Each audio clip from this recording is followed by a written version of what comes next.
Hi everyone, we're back. So this week's a little bit different. Trying not to do everything in one day and just kill ourselves off. So the video will be spread across a couple of days. We've got lots of little jobs that need doing, lots of things we need to work on. So we're going to try and do them one by one and take them off our list. We're Stephen and Mags, and together with our 3 kids, Louis, Neve and Oliver, we're starting out on the biggest adventure of our lives, swapping city life for an off-grid homestead. After years of dreaming about making a change, we sold our house in the UK, packed up all our belongings and made the 1,500-mile trip to southern Spain with the hopes of creating the dream family home and a new life in the sun. Follow our story from the very beginning as we begin the journey of creating our off-grid home.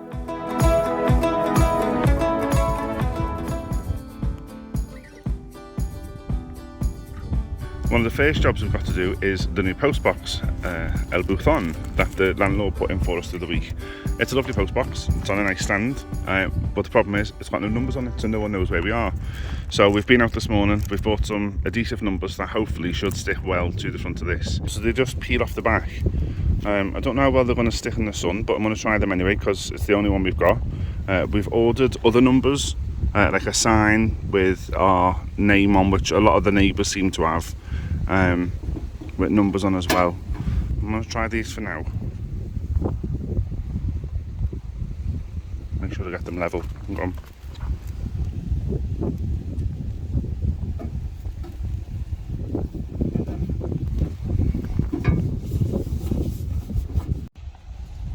There we go. I reckon you can see that from the roadside as you're driving past. Postman shouldn't miss us now.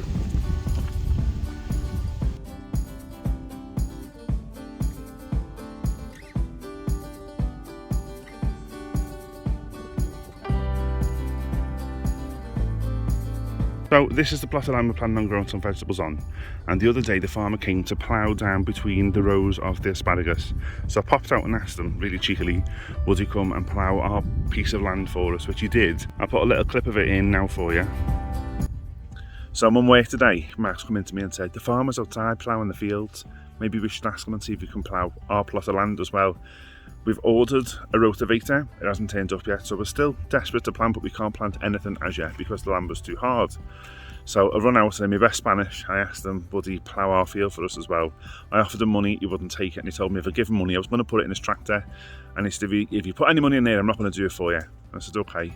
So I brought out a bottle of beer, and he still wouldn't take the bottle of beer, but he did plough all the land and has levelled it for us, which was great. And he's done a really good job.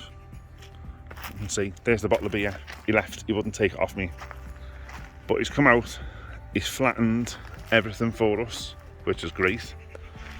And I'm in flip-flops and a shirt for work, but it's that soft, like my feet are just sinking in it, but the whole place is flat. We have to take all the irrigation pipes that we put in, so we need to take them back and put them back out with the way. We've still got a little bit to do. He did want to go and do the whole bit right the way along there in between the trees, and we told him no because I felt a bit cheeky. So he's just done this part for us. It's all nice and flat, it's nice and soft, and now we can start mixing in compost and some manure, etc. down the other end if you're going to plant. But he's done a really good job, hasn't he?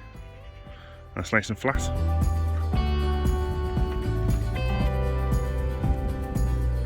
Another job on the list for us to do is to try and get these little yucca plants planted up.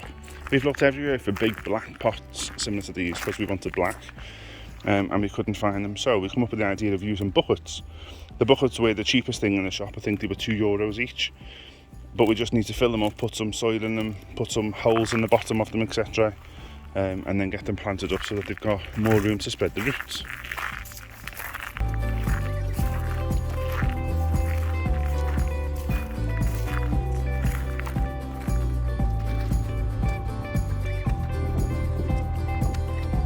Another thing we've just been out to get is a connector to connect this hose that's on the floor, so we can bring the hose pipe round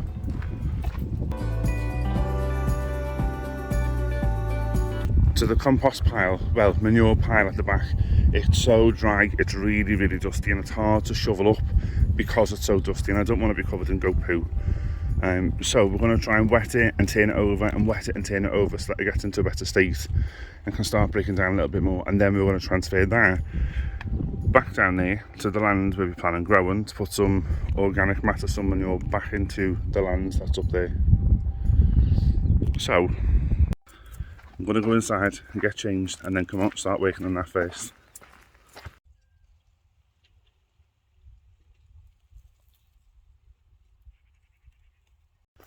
So I'm changed, just need to get a few things from the shed to take out my spade, fork and the connector for the hose, and then join them all together. While I'm in here, here's a little update on the seeds. We've had a really good germination rate, most of them have germinated, and there's still a few just popping up, as you can see, some little slow ones.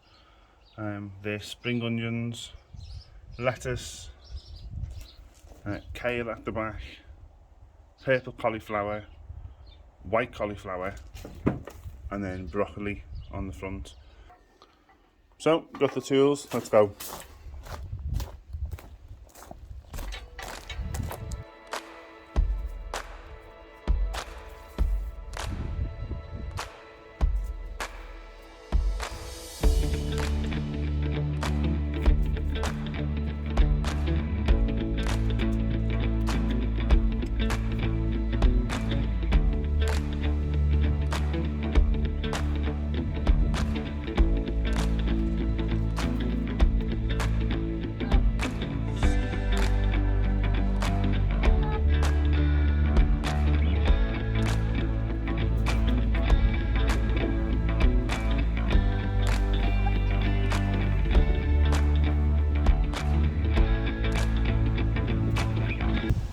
Well, we've connected the two pipes, but we've definitely got a leak, so we've just stopped it and we're going to see how we get on and see if we can sort it out.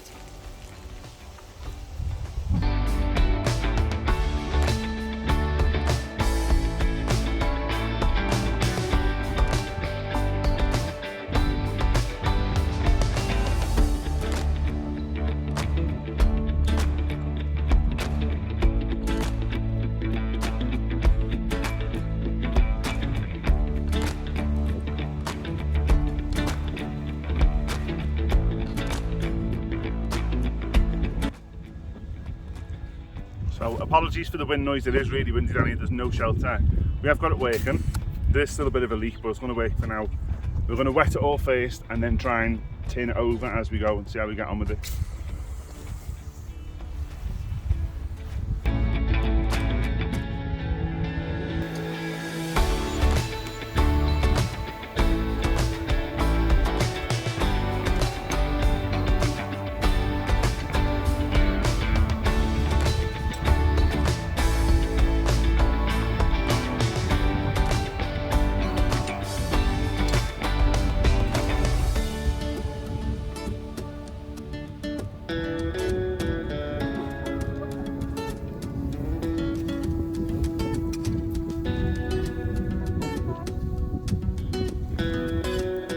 Found a mummified mouse. How weird.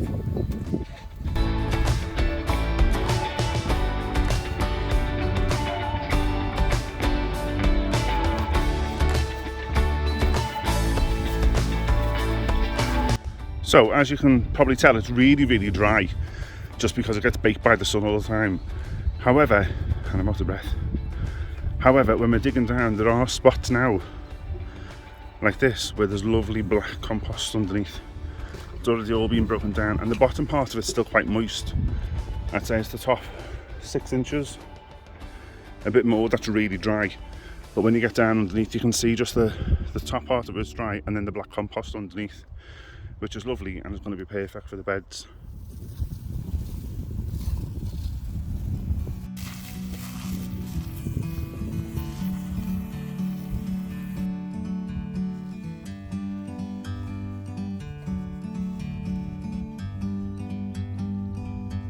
Like a bird on a tree, I'm just sitting here. So I've left Max watering the poo, and I'm going to go and collect all the buckets that we had the yucca plants in to start filling them up and putting some soil in them, etc., to plant them up. From up here, the the world seems small. We can sit together. It's so beautiful, you and me. We're meant to be in the great outdoors, forever free. At the minute, all the yucca plants, these were taken from the old property that we're in, but the yucca plants were just planted in leftover water bottles. We chopped the top off. They had no roots or anything when we first planted them, so it'd be interesting to see if they have got roots when we take them out, because they've all grown nice and there's loads of new leaves etc coming out of them, so I presume they have. They should take well to the new pots. Take a step back to see the truth. So this is what we're going to use. We're going to use the sand, a layer of sand, a layer of hay or twigs or what have you. Then we're going to put some compost and some goat manure as well, and see how we get on.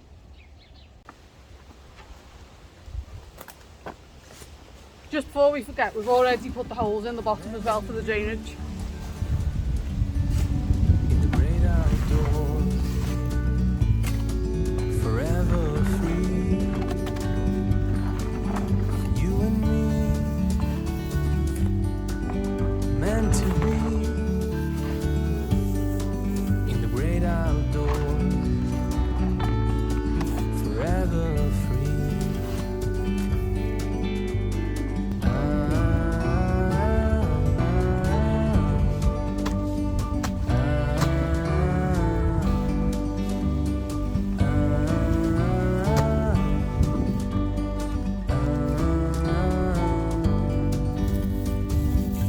Sometimes you need to go. I was going to say you were brave doing that, so that's why I give it a pause. I'm scorpion. You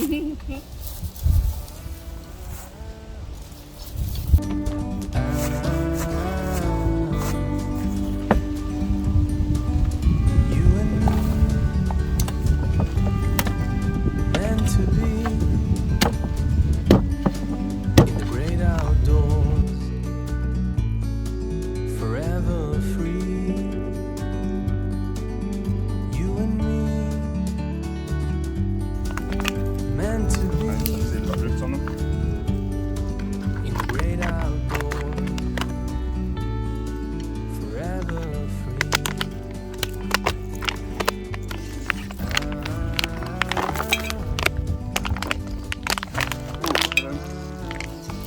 Look at them. Look at them. Nice. Right, I'll leave the bottom of them. Yeah, for the size that we took. Oh yeah, look at this one. That's it. Oh my god. And where all the stones have been, and they've grown through the stones. Yeah. In the bottom of these, we put a layer of stones just for drainage and some holes in the bottom, and then a layer of leaf mulch and some compost. Well, all the leaves are gone, and there's just a load of stones in it.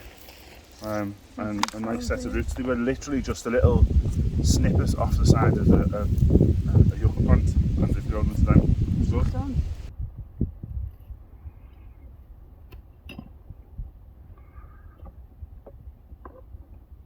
We're nearly there. We've got 2 left to do. Going to give them a good watering once they're done, and then put them out in the sun. I'm amazed at the root system that was at the bottom of all of them yucca plants, just growing into the stones that were at the bottom of the pots. So they seem to have really good roots on them. Hopefully they'll take into the new pots that we put in now. I'm going to go and put them back along the path on the way in, and then I'm going to crack on with the next job.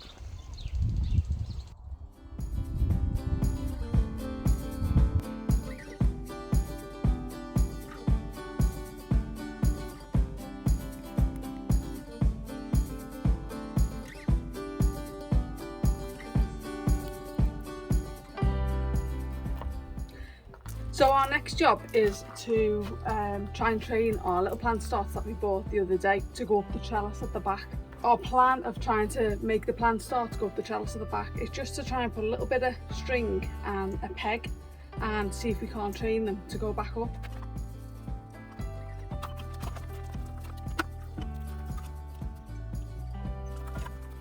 So my plan is to half the, well, we're just using a little bit of fishing wire because it's nice and strong. Half the fishing wire, put the tent peg in the bottom, digging in just somewhere close to the side of the bean plant, and then tie it up about halfway up the trellis at the back. It doesn't have to be that far. We're just trying to train the beans or the peas to be able to go backwards up the back of the trellis. Once we have tied it, then what we're going to do is just wrap the beans and the peas around the little bit of fishing wire that we've got, and then hope that they'll just start attaching themselves to the back.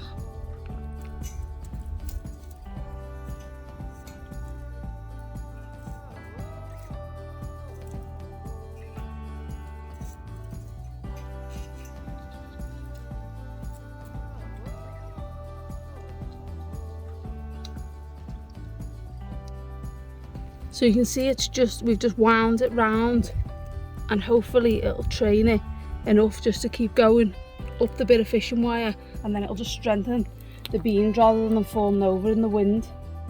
I think they look really good actually. The fishing wire and the tent peg worked out really well, and as you can see, I'm just amazed at how much they've grown in just a short while.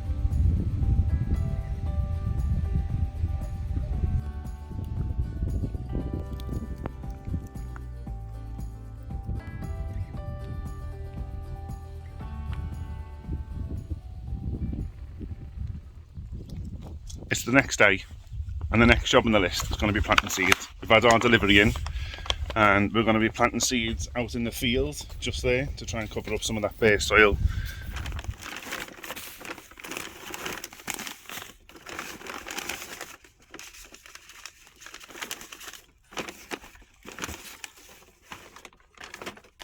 So we bought a mix of different seeds because on the field we need to cover it to stop the soil erosion.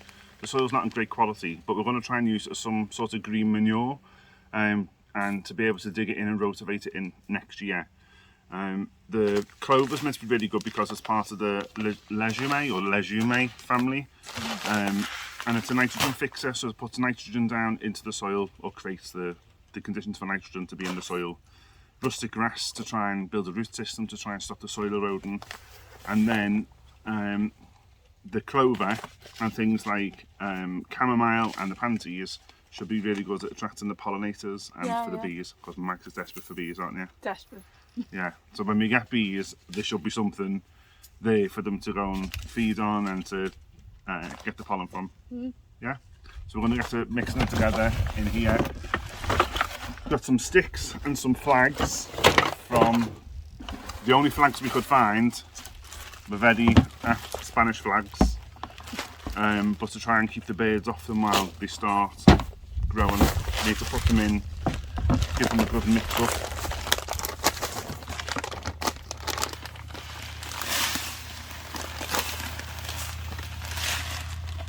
And from the research that we've done, clover's meant to be really good for helping to fix the soil and being able to grow the green manure that you can mix back into it. Hopefully some of the taller varieties of things that we've got will create like a canopy. The clover then will grow underneath, because the clover's not very drought tolerant. But at this time of year, well, it's getting cooler, it should take very well, shouldn't it? Yeah, and the variety we've got is meant to be better with the drought and with the heat. So hopefully the rest of the stuff there should help it live longer. Wow, they're really tiny. Look how small they are. It's like dust. Manzanilla, the chamomile. So the amount we bought should be the right amount for the size of land that we're going to do. It says you need 1 kilogram per acre.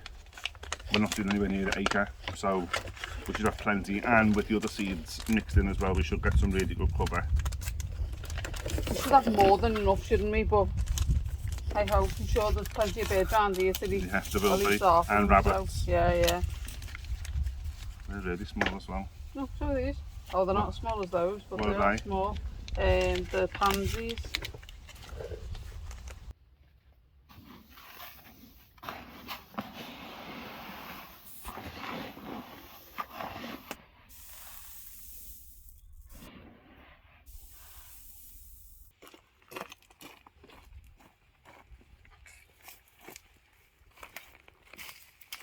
So the bit we're going to put the seeds on is the darker square that you can see on the ground.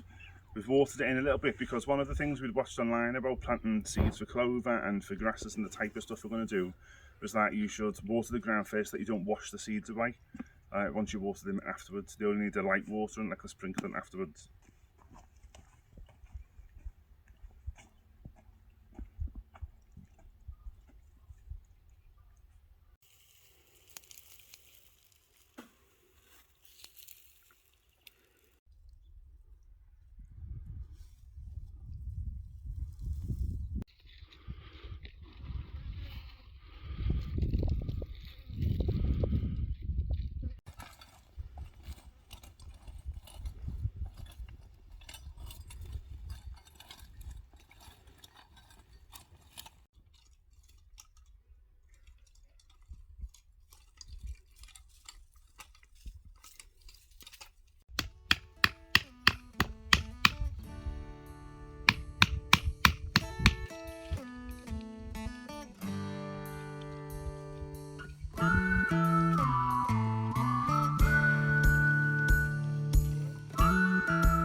So the last job for this week is going to be planting potatoes. We've got a range of different size buckets that we need to, or that we're going to try and plant in, but they all need holes put in the bottom of them first. So let's put plenty of drainage in so that the potatoes don't stay wet and then won't go mouldy inside the bucket.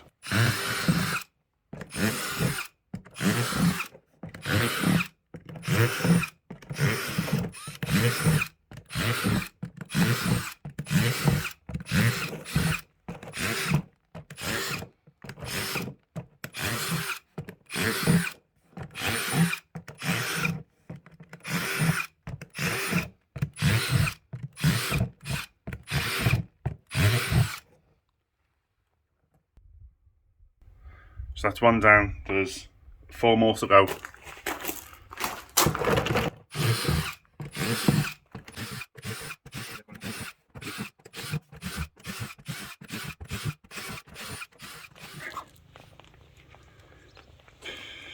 Where's your thing?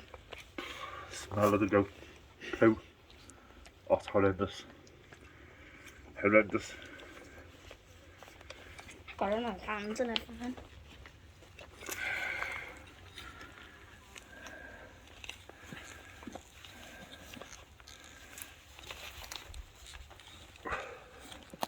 So we're going to try 2 different methods for planting these chitted potatoes. We've seen one on a video by Hugh Edwards, and he was saying that you should fill the bucket, if you're planting in buckets, right up to the top with compost. Put about 4 inches of soil at the bottom, put your chitted potatoes in, and then fill the bucket up to the top, leaving an inch from the top so that when you water it's got room for the water to soak down in. So we're going to try that. However, we've seen on another video, and I can't remember who it was by, saying that you should only pour 4 inches of soil on the bottom, put your chitted potatoes in and cover it up with about another 6 inches of soil and then leave it. And then once the potatoes started growing and you can see the first sprouts coming out of the top of that soil, then fill the bucket right up to the top. So we're going to try both methods and see which one gets us a better yield of potatoes. We've made a mixture of compost soil, manure to try and plant the potatoes in. It's about 1/3 soil, 1/3 manure and 1/3 compost, which should give us a nice light airy soil to be able to plant in, but some of it has clumped up, as you can see. We've got some stones from the soil that we took from the garden. So what we're going to do is try and screen it. So thanks for the tip, Mark, on the last video. We've got chicken wire with 1 centimetre squares in, and we're just going to try and filter the soil. So anything bigger, as you can see just on the little test run, is just collected on the top. We'll get rid of that, and then hopefully the soil underneath will be a lot smoother.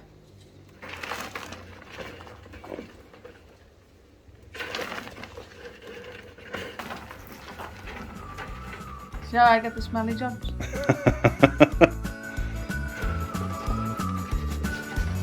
Right, if you could have scratch and sniff at the smell. You wouldn't scratch. You wouldn't, yeah, you wouldn't scratch.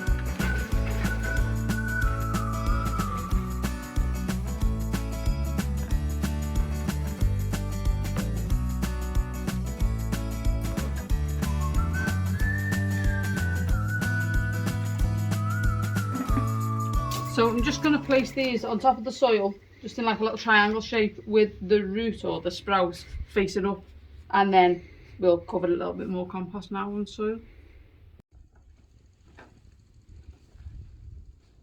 And the last thing you would advise doing is covering it with a layer of mulch. So we're going to use hay, but you can use like grass clippings or leaves or whatnot, just to try and retain some of the moisture.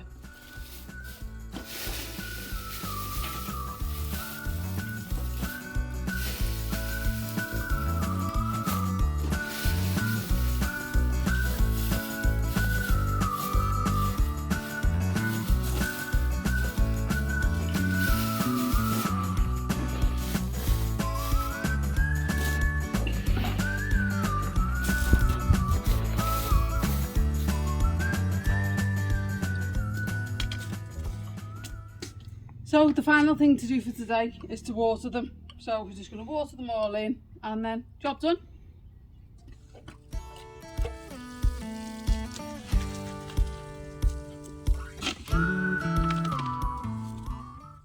So that's it. That's all our jobs done for this video. Don't forget, if you enjoyed it, like, subscribe, leave a comment. We really appreciate it. And we'll see you in the next one. Bye.